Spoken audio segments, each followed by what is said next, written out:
every morning, you rake your tongue. And you rake it from left to right because it goes along with the colon, right? So if you look at the tongue, you're going to go along with the organs, and you go left to right 7 times for 7 tissues. And each time you scrape, you rinse. Each time you scrape, you rinse. And you're like, where's all this stuff coming from? That's gross. You can do it before you brush your teeth. You do it after you brush your teeth. You can do it before coconut oil pulling. You do it after coconut oil pulling. All right. But the reason we do this, I got into this years ago with a teacher, is your tongue is the head of your digestive system. Okay? If your GI tract is this giant snake, then this is the head. Everything that's going to happen in the digestive system is going to show up on your tongue. So, by scraping your tongue, you're not only stimulating all of those organs, but you're also getting off everything that's come up throughout the night that your body's trying to get rid of. Right? It's gross when you say it that way. The same thing with coconut oil. Coconut oil, when you put it in your mouth and you let it soak and you gurgle it around and then you spit it out, spit it into a trash can, it's made of the same lipids that bacteria walls are made of, okay? So when it goes in your mouth, it goes in between the teeth and in between the taste buds, and it attaches to the bacterial walls because they're the same. They're like, what's up, buddy? How are you doing? And the coconuts are like, hey, man, how are you? And then they bind together, and then you spit it out. So the bacteria goes with it. The bacteria that causes cavities, the bacteria that causes bad breath, the bacteria that comes out of your gut, the bacteria from your food, all of it comes out with you. So scraping your tongue is one way, because it gets off the gunk, and then coconut oil is the other way to cleanse the digestive system from just your mouth. Yeah. And I find coconut oil with salt gets rid of a sore throat too. Coconut oil can be used for Unbelievable. everything. I know. Calluses on your feet. You can use it as cuticle oil. You can put it in your ears. You can put it in your nose. If you have allergies, put it in your nose. Exactly. I'm telling you, it will stop the pollen from getting in your sinuses. Seriously. And everybody gets a small sample of coconut oil. A squeaky wall, Somebody said squeaky to door, feed it with you your know. turmeric, because if you need a little oil, Get a little bit in there. That's what you need. It depends on your constitution, but yeah, that's. I bet you it worked, If actually. the two are all It too seems astringent, like- coconut seems oil is like that naturally would work. sweet, so they balance each other maybe out. that's it, but it's just that it somehow releases the good. Coconut oil works for Yeah. everything. Like if you want to put some of these spices in there, coconut oil is good. It's basically the carrier for quite a few different ways to take herbs. So is honey. But some people can't stomach the sweetness of honey. Some people can't stomach the sweetness of coconut. Okay, so when it comes to now we're going to get into the psychology part of taste. The physical component of taste is, what does it taste like? The psychological component of taste has to do with why you're wanting that taste. So if you are always craving sweet, does that naturally mean that your body has no sweetness to it? You know, if you're always craving salty, does that mean that your body naturally doesn't have any salt left? I mean, who craves pungent? You know, if you're, how many of you guys like spicy food? Spicy. Do you crave spicy food? So does that mean your body is not spicy enough? Oh, oh. Pretty spicy. Aha. So the emotional components of taste in Ayurveda is a holistic science. It never looks at just one thing. It never looks at your arm.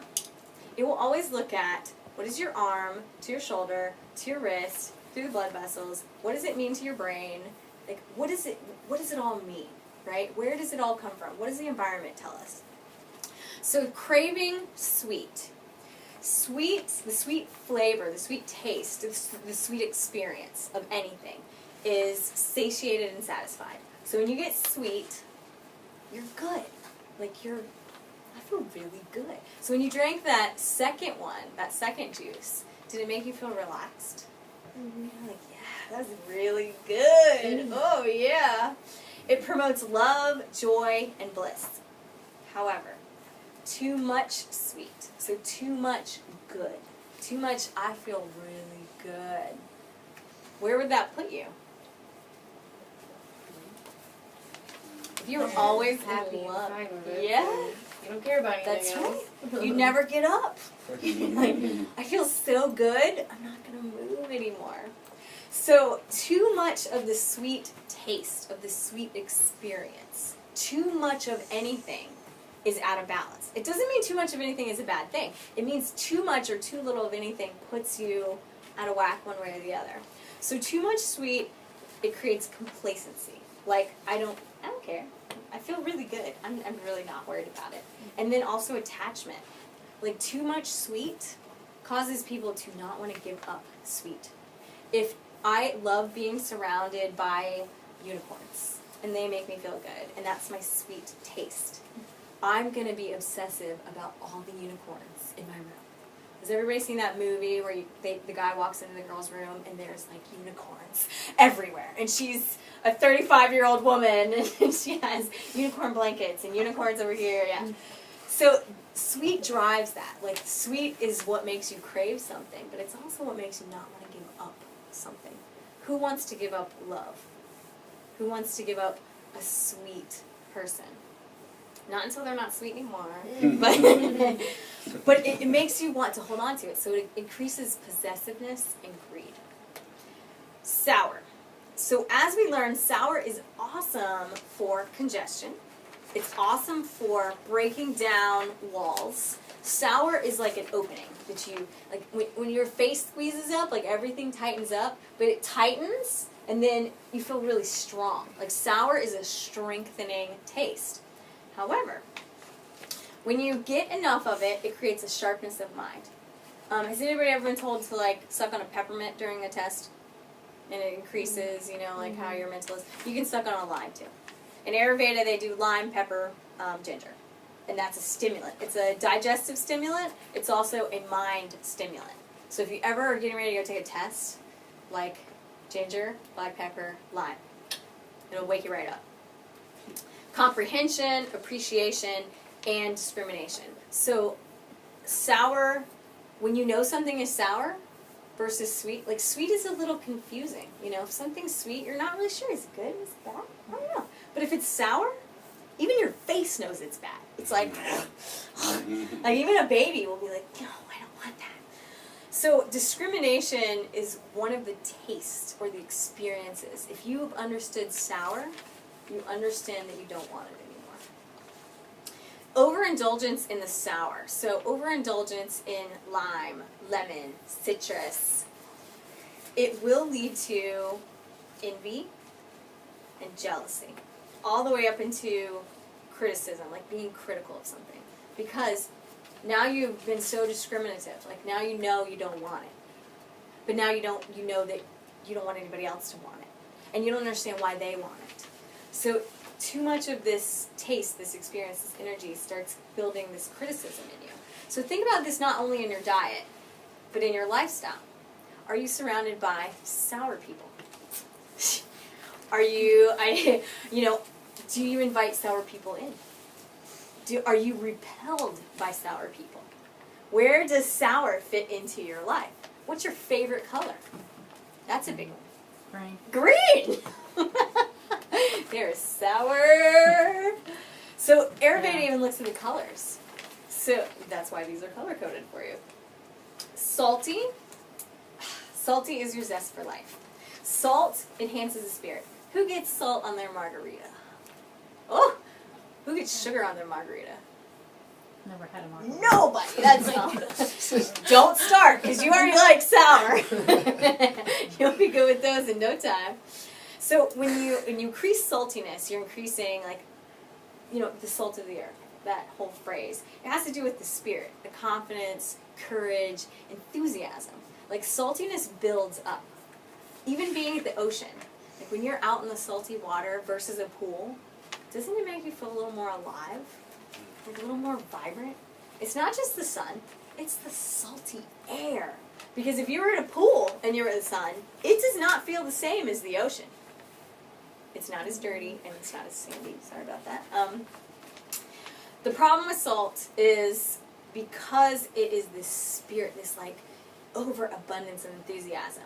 People that get over-enthusiastic, they can become gluttonous and hedonistic and like, I want this all the time. I want to be at the beach, and I want to be in salt, and I want to drink margaritas. It's very close to how sweet does, except sweet is more like this. And salty's more like, yeah, let's go do this. I'm And let's stoked, man. Let's go hit the waves. let's drink margaritas, and we're gonna go It's gonna be surfing. awesome. So saltiness is what we talked about earlier. It causes, it's the essence of addiction. So saltiness is where you keep going in the potato chip bag. I can't get away from the potato chip bag. So if you're driven to salty foods, think about that. Think about how often you're eating salty foods. Think about if there's a salty person in your life. A salty person would be enthusiastic and charismatic, but you would become addicted to their energy. You can become very easily addicted to things that are that salty quality. Pungent. So, as we talk about pungent, I want everybody to take a little flavor. So just put a little bit in your hand. I mean a little bit, because you may not like this. And I'm going to let you guys do bitter. Just a touch. This is my favorite, I just want you to know. See, when I did this in class with my teacher, we were like, and then he's like, you have to do it all. Whatever you put in your hand, you have to do it. That's pretty good. Takes all mine. So, pungent is spicy, exciting, vigorous. You're not going to try that, I girl? always use turmeric. Yeah, that's like, I use it for a lot of things. That's, isn't that an alkalizer too? Yes. Yeah, because I It's use turmeric. it. Oh, Did you already get them? I use it for colds as an Oh alkalizer. yeah. Very good. Turmeric. Love it. I'll try it. This tastes like the those Thank And anybody that wants to, you Store. can totally try. that The tastes like the anti-Alzheimer's. convenience store fries, hot fries. That's Hot fries, you gotta like I'm some sorry, anti-inflammatory memory formula. and That's the that. formal name. Try some anti-inflammatory. So pungent's going to be your vigorous, it's stimulating. Did anybody get that? And they're like, whew, yeah. Like the Hingwastock it's really kicking. Got a little bit of ginger in there. Making a mess here. Too much pungent. You got a lot. You guys want to try Big anti-Alzheimer's? first bite there. I have the You capsule. want to try anti-Alzheimer's? Come on. That's good. Which one did you like? The Alzheimer's. I like the green one. It's kind of like Hingwastock, but it's not as spicy. I didn't put ginger in it. So, too much of these spicy tastes. Irritability, impatience, aggressiveness, and anger. Wow. So think of the cultures that have a lot of spicy food in their culture. There we go. You can go ahead and say it. I mean, in Mexican culture, there's a lot of like big parties, big festivities, right? But there's also some pretty big fights. You know, I don't know if you've ever seen one of those break out at a fiesta, but it's pretty hardcore. So it creates a lot of anger. And, I mean, it's like you're trying to go and go and go, and then all of a sudden you're like a ferocious bear. It's kind of like you're taking Adderall way too much. Pungent is the same as Adderall. That would be nice on fish tahini. Oh yeah. That would be very nice on fish. I like the first one. That's really, I like the first one. Definitely order that So one. everybody likes Hingwastock, right? That's Can you spell it for me? So this is only one of the ways to Need to spell wash it. it down with some grass. There's another one, the one with the W in it. Don't get it. It's really strong. Next flavor, okay, who That's had nice. turmeric? I You like guys had that too. turmeric? Thank Turmeric you. is bitter. Turmeric is our bitter. So what kind of sensation do you get from the bitter taste? Like sour was this. What is bitter? That was the fire. It wasn't bad. Do you want to do it again and let's just look at your faces? And It's almost like a cinnamon kind of like. So bitter can be stimulating. Yeah. Bitter is usually when like your tongue kind of goes to the top of your mouth really quickly. It's like, oh my god. Yes. Bitter overcomes dissatisfactions. So bitter is one of those herbs. It's another one that chills you out. It's a very chill. Turmeric is very chill, right? It actually causes you to start turning inside because it's so chill. Where sweet is like chill, but you're outside. Bitter is. That's it. Yep. That's Banyan botanicals. So bitter is when you can chill and just be chill with you. So if you have a lifestyle that's just going, and you get home and you're done, your options are sweet, which is going to make you not care. But it's going to make you kind of lull, or bitter, which is also going to make you not care, but it's going to actually turn your energy inside. So if you have a job or a lifestyle or any stresses that you really feel like just take all your energy out of you, bitter is a taste that rebuilds you.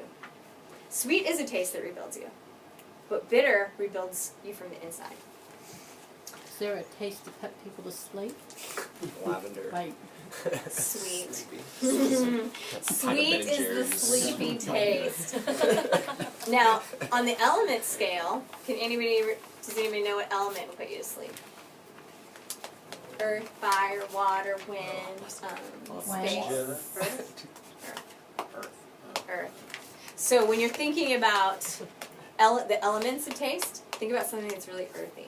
So earthy scents. Because they're going to be patchouli. heavy, though, I would imagine, Yes. correct? Yes. Potato fingers. So they're going to heavy the mind. ultimate sweet potato. Put Lights out, baby. cinnamon on it. A little bit, yeah. And some brown sugar, yeah. So you see how you kind of even that out? So cinnamon's a fire, right? And sweet potato is sweet, but it's also light. So it's going to be a fire air. So for certain people, that would put them to sleep, right? If they're like at this moment where they can just like slow down, but then it picks them back up in a dream state. If you've got someone who has insomnia is air. It's way up here. It's like, so in order to get those people to go to sleep, that's why they take Ambien. Ambien just knocks you out, right? So an alternative to that would be to drink warm tea, because warm tea is very, very grounding. Anything that's made from like a root, so ginger tea, turmeric tea. That's a lot of times where they use black tea. Something that's going to ground them. And I'd put some honey in it. Scents are the same way. Anything that has to do with earth, colors, darkness, heavy music. Something it's in like a low baritone, drum beats. All of those things are going to be more earth-driven. Bitter, the great thing about turning inward, the good and the bad, is that when you start turning inward so much, it creates a loneliness. So those are very we're seeing this more and more in our society with children that have disabilities. They are very, very inward. And so they're getting to the point where the communication stops happening on the outside. So the therapy for these kids is using schooling that is more compassionate, like using words that are more compassionate, using foods that are more compassionate. And what do they do for a kid who has attention deficit disorder or hyperactivity? What's the first thing you see a parent? Yeah, they give them Ritalin and they give them chocolate. They're like, go get a donut. Yeah, it'll make you calm down, because they're trying to do the sweet thing, right? This is a kid that's bouncing, so they're fire and air. So they're like, go get sweet and maybe you'll calm down. But Ritalin and Adderall are basically, if they're working incorrectly, then they're like a sedative. Like they sedate the brain. But if they're not prescribed correctly, they're actually activating the brain. Yeah. So you can tell if somebody, like, are they fire? Are they air? Like, what did you just do to this kid, right? So if we can encompass these things that are more the taste, the experiences to these children or to ourselves, then we don't need the guessing game of the Ambien or the Ritalin or the Adderall. Because our doctors aren't thinking, like, what element are they and what element are you? Astringent. Astringent is celery. It's drying, but it also is very lubricating. Like when you have something that's astringent, it dries it up so your body naturally produces more lubricant, right? It's very supportive and it's very grounding and it brings things together. Why? Because it dries and it pulls everything in and then the body naturally starts lubricating around it. So it's interesting that you can eat celery that seems like, what does that have to do with anything? And it makes your skin start producing more of its natural oils. So that's why celery is really great for your oils. It's really great for your eyes. It's really great for your bones for that reason. Because it pulls everything in and then your body responds. The problem with overindulgence of astringent, which very seldomly happens in this country, however, if you are an air nature, which means you're bouncing off the walls, and you eat lettuce, and you eat raw food, and you eat salads all the time, that is an overabundance of astringents. You're pulling everything in, and your mind is up here somewhere, and it's not being held on to. So your body's trying to create this lubrication, but it's not happening. It's too much. So what do these people have? Insecurity, anxiety, insomnia, nervousness, and this eventually leads into depression and fear. So these are the people that we see most often in Ayurveda that are air. They're usually very small and compact anyways. Their bodies are a lot of times like, this is the air look, you know, when they're like, everything's sucked in. And their whole diet is raw and salad. So too much astringent. What does it do? It creates isolation. Like, you can't come in anymore because I can't let you. It's supposed to bring people together, but to me it's brought me so together with myself that I can't let you in. So when it comes to food cravings, there's really one way. There's one way to know whether you're getting a mind craving or a body craving. A body craving means your body needs salt, sweet, sour. So we did that whole thing about, like, what are the two choices between pineapple and chocolate. So I want you guys to just yell this out. When I say a taste, just say the first thing that comes to your mind. Bitter. Chili. Lemon. Orange peels. Out. Sweet. Salmon. Chocolate. So we've already said it like 3 times. Chili. More chili. Chili pepper.